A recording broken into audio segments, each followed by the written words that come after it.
आज हम शास्त्रों के द्वारा आत्मा के स्वरूप को जानेंगे। आत्मा के 3 स्वरूप शास्त्रों में बताए गए हैं, जीवात्मा, प्रेतात्मा और सूक्ष्मात्मा। जो भौतिक शरीर में वास करता है उसे जीवात्मा कहते हैं। जब जीवात्मा केवल कामनाओं और इच्छाओं की पूर्ति में ही जीवन बिता देता है, पाई पाई जोड़ते हुए सिर्फ खुद के खाने पीने, ऐशो आराम और इच्छाओं की पूर्ति के लिए, और अगर उसके बाद कुछ सोचता है तो अपने संतान के लिए बटोर करके रखने की इच्छा, अपने मनुष्यता को भी भूल जाए बटोरने और संजोने के चक्कर में, ऐसी आत्मा बहुत परेशान होती है। कभी कभी संजोने के चक्कर में, संजोने के जुटाने के लत में उस आत्मा द्वारा गलत कार्यों से भी पैसा आता है।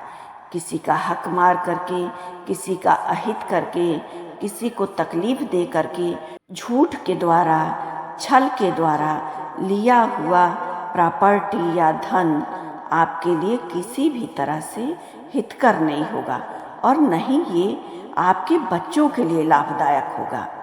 किसी भी प्रकार का सदाचरण, परोपकार, सहायता अगर आत्मा ने इस भौतिक देह को निमित्त बनाकर किया हो तो यह बहुत काम आता है। यह संचित रहता है पुण्य कर्म के रूप में। स्वार्थ निहित बातों और कार्यों तक ही अगर जीवात्मा सीमित हो तो वह व्यक्ति कर्मों की गति के अनुसार अधूरी इच्छाओं को लेकर के मरता है, क्योंकि इच्छाएं तो अनंत हैं।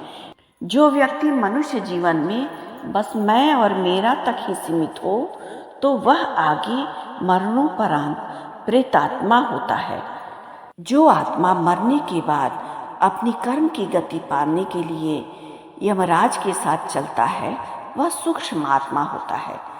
केवल भारत में नहीं, अन्य विकसित देशों में भी शोध के द्वारा सिद्ध किया गया है भूतात्मा पर।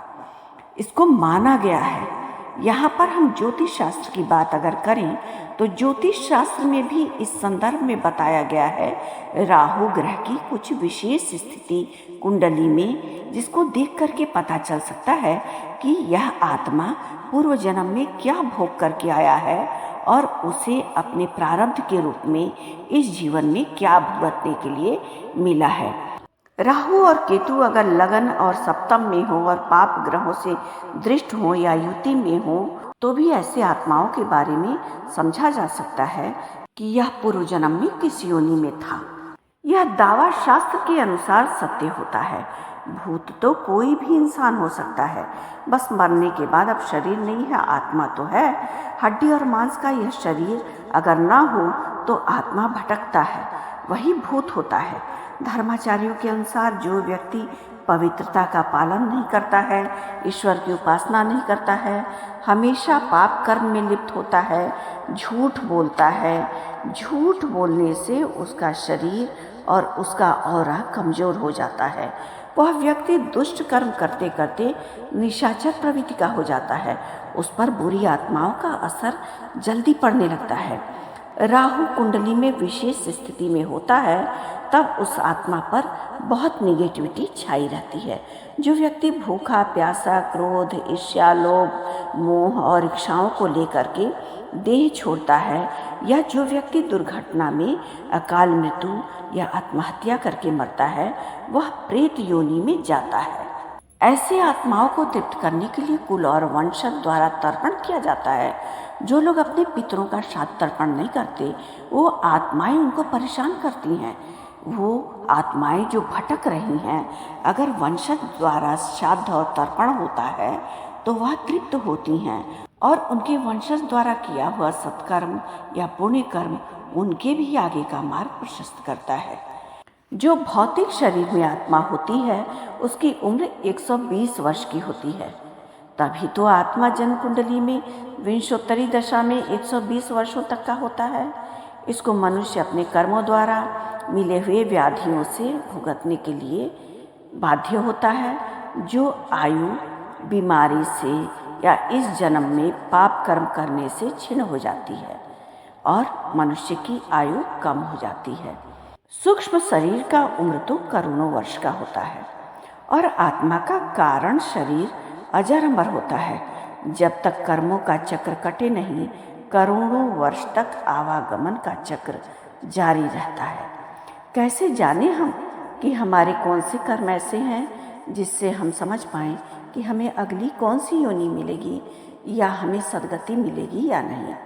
जो लोग तिथि की पवित्रता नहीं मानते हैं, जो लोग एकादशी, प्रदोष, अमावस्या, पूर्णिमा तिथि को पवित्र मानते हुए उस दिन सत्कर्म नहीं करते हैं, या पाप कर्म करने वाले, सदा झूठ बोलने वाले, तिकड़म करने वाले, धोखा देने वाले, दूसरों का हक मारने वाले, चोरी करने वाले, अज्ञानी, नशेड़ी और दूसरों को ठगने वाले, धूर्तता करने वाले जो भौतिक देहधारी हैं, वो अपने कर्मों के हिसाब से अपने आगे की योनि अपने मन में समझ सकते हैं, क्योंकि भौतिक देह में कर्मों के हिसाब से ही मन की स्थिति बनती है और मन की स्थिति के द्वारा ही शरीर का ऑरा बनता है।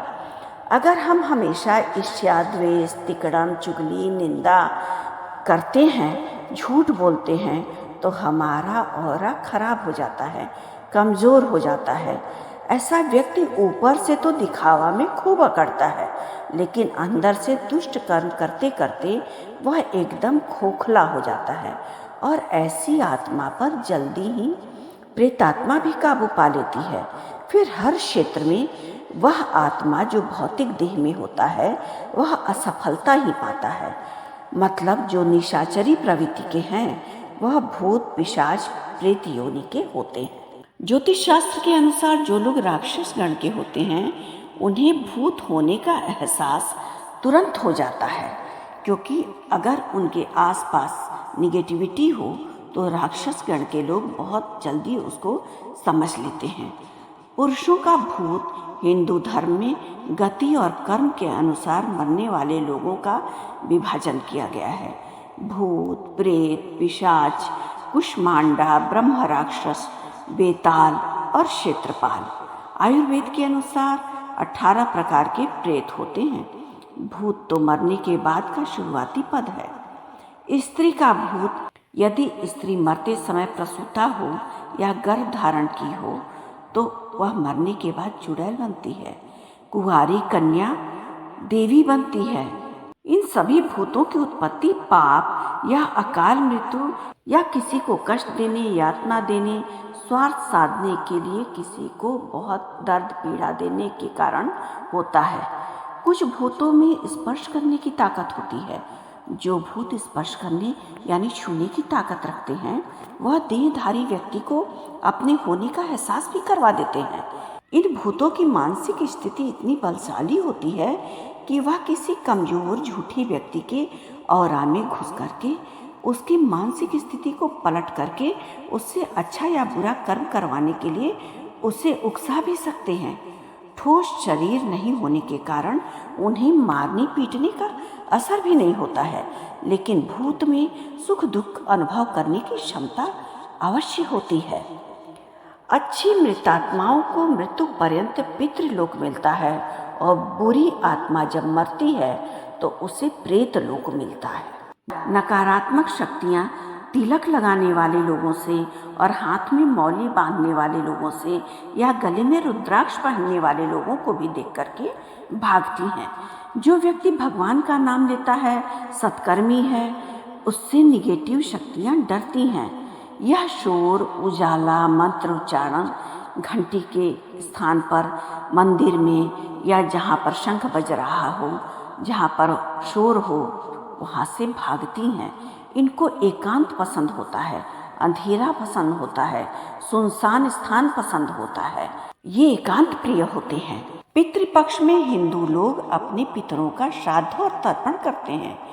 इससे शास्त्रों द्वारा यह सिद्ध है कि पितरों का अस्तित्व के रूप में आत्मा भूत प्रेत के रूप में होता है। गरुड़ पुराण में धुंधकारी के प्रेत बन जाने का भी वर्णन है। रामायण में भी वर्णन है भूत और प्रेतों का।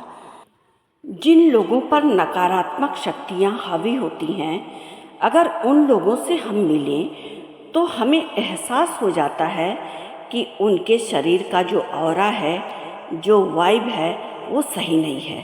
अगर आप वो नकारात्मकता नहीं चाहते हैं तो ऐसे में आपको उस व्यक्ति से बचना चाहिए। कुछ लोग ऐसे नकारात्मक ऊर्जाओं के वाइब को पकड़ नहीं पाते हैं और उनकी ऊर्जा के चपेट में आ जाते हैं। तो पहले हमें ये समझना चाहिए कि नकारात्मक ऊर्जाओं को जो लोग आकर्षित करते हैं वो किस मानसिकता के होते हैं। उनके मानसिकता को समझ करके, उनके हाव भाव और बातचीत को समझ करके हमें उनसे अलग होने की कोशिश करना चाहिए। वो लोग अक्सर किसी की आलोचना करते हुए पाए जाएंगे और वो हमेशा पीछे की बातों को कुरेद करके तनाव में रहेंगे। वो व्यक्ति के अंदर के नकारात्मक पहलू को ज़्यादा ध्यान से देखेंगे, सकारात्मकता पर आलोचना करेंगे। ऐसे लोग बहुत अधिक तनाव में रहते हैं और उनका मानसिक स्वास्थ्य जो है उनके विचारों और भावनाओं के साथ एकरूपता नहीं कर पाती है। वो हमेशा ईर्ष्या और द्वेष में रहते हैं। वो हमेशा दूसरों में कमियां निकालते रहते हैं। उनका खान पान, उनका जीवन शैली सही नहीं होता है। नकारात्मक शक्तियों को अपने ऑरा से दूर करने के लिए ध्यान, योग, प्रार्थना और आध्यात्मिक अभ्यास ही केवल जरिया है, क्योंकि नकारात्मक शक्तियाँ केवल आध्यात्मिकता से और आध्यात्मिक ऑरा से ही घबराती हैं। स्वस्थ जीवन शैली होना चाहिए, स्वस्थ भोजन होना चाहिए, नियमित व्यायाम होना चाहिए और पर्याप्त नींद होना चाहिए। प्राकृतिक तत्वों का इस्तेमाल करना भी ऑरा को मजबूत करता है। जैसे पेड़, पौधा, धूप और प्राकृतिक तत्वों को अपने आप से बहुत दूर ना होने दें, उनका इस्तेमाल करते रहें। कभी धूप में बैठ जाएं, कभी पेड़ पौधों के बीच में घूमना, टहलना और नकारात्मक विचारों को अपने अंदर से हमेशा खारिज करें, हटाएं। सकारात्मक सोच को विकसित करना चाहिए, समृद्धि के साथ समय बिताना चाहिए, नकारात्मक लोगों से दूरी बनाना चाहिए और उन्हें अनदेखा करना चाहिए। ऐसे में नकारात्मक शक्तियाँ जो हमें घेरे होती हैं वो भागने पर मजबूर हो जाती हैं। अगर हम मंत्रों का जप करें तो सबसे जल्दी मंत्रों से नकारात्मक शक्तियाँ हमारे ऑरा को, हमारे शरीर को, हमारे इस भौतिक देह को छोड़ करके भागने पर मजबूर हो जाती हैं। जो लोग बहुत गंदगी से रहते हैं, जिनका घर बहुत गंदा होता है, जिनकी सोच बहुत गंदी होती है, जिनका रहन सहन बहुत गंदा होता है, जिनका खान पान बहुत गंदा होता है, ऐसे लोगों के ऑरा पर नकारात्मक शक्तियाँ जल्दी प्रहार करती हैं। इसीलिए स्वच्छता पर भी ध्यान देना चाहिए। स्वच्छता मन का हो, शरीर का हो, घर का हो, खान पान का हो, जीवन शैली का हो, विचारों का हो, ये हमारे ऑरा से नकारात्मक शक्तियों को दूर करने के लिए बहुत प्रबल कारण बनती हैं। तो हमें इन सब चीज़ों पर ध्यान देना चाहिए ताकि हमारे इस भौतिक देह पर किसी भी तरह से किसी भी नकारात्मक शक्ति यानी भूत प्रेत का कोई साया न पड़े। तो हमने अभी तक जाना कि मृत्यु के पश्चात आत्मा कैसे कैसे कार्य करने के बाद जब देह छोड़ता है तो उसे कौन कौन सी गति मिलती है। ज़्यादातर हम में से यही लोग जानते हैं कि मृत्यु के पश्चात आत्मा को अच्छे कार्य करने के बाद स्वर्ग मिलता है, जबकि उन्हें पता नहीं है कि स्वर्ग गमन तो एक विकल्प है। मृत्यु के पश्चात जीवात्मा 3 स्थिति में रहता है, जो हमने जाना आत्मा की स्थितियों के बारे में। लेकिन स्वर्ग गमन तो वह करता है जिसके बहुत सारे पुण्य कर्म हों, और फिर जब पुण्य कर्म के फल खत्म हो जाते हैं तो उसे पुनः मृत्यु लोक में आना पड़ता है, या फिर अन्य लोक में वह अपने कर्मों के अनुसार आत्मा गमन करता है, जैसे चंद्रलोक, सूर्यलोक। उसी तरह बुरा कार्य करने वाला नरक लोक में जाता है, या बहुत ज़्यादा बुरा कार्य करने वाला जीवात्मा प्रेत योनि में पड़ा रहता है। प्रेत योनि वह स्थिति है जिसमें जीवात्मा को किसी भी प्रकार का शरीर नहीं मिलता है। उसका सूक्ष्म शरीर दंड भोगता है। मोक्ष हो जाने के बाद जन्म ग्रहण करना, मृत्यु का चक्र समाप्त नहीं होता, क्योंकि जब तक कर्मों का फल और फिर कर्मों के फल को भोगने का चक्कर खत्म नहीं होगा, तब तक आत्मा को मोक्ष नहीं मिलता है। स्वर्ग गमन नरक गमन से तुलना हो नहीं सकता। अन्य लोक गमन से स्वर्ग गमन अच्छा होता है, क्योंकि स्वर्ग में सभी लोगों की आत्माओं का आना जाना लगा रहता है। वरुण, यम, अग्नि, रुद्र, द्वादश आदित्य, कुबेर आदि सभी एक ही व्यवस्था में उपलब्ध होते हैं वहाँ पर, जबकि कोई और लोक अपने एक ही लोकेश से शासित होता रहता है। पृथ्वी पर जीवात्मा की स्थिति शरीर से आकार को प्राप्त करती है। वेद की भाषा में कहें तो परमात्मा के शीर्ष से द्यौलोक उत्पन्न होता है और पद से भूलोक पैदा होता है। शीर्ष की श्रेष्ठता अबाध है। मतलब कि हम समझ सकते हैं कि स्वर्ग, नरक और अन्य लोकों का निर्धारण मात्र कर्म के आधार पर होता है, जिसमें सूर्यलोक, चंद्रलोक, पितृलोक, देवलोक और प्रेतलोक। तो हमने आज जाना कि देहधारी जीवात्मा जब अपना देह छोड़ता है तो उसके कर्मों के हिसाब से उसे कैसा फल मिलता है। अगर आपको हमारा वीडियो पसंद आया हो तो हमारी वीडियो को लाइक करें और हमारे चैनल को सब्सक्राइब करना बिल्कुल भी ना भूलें। धन्यवाद।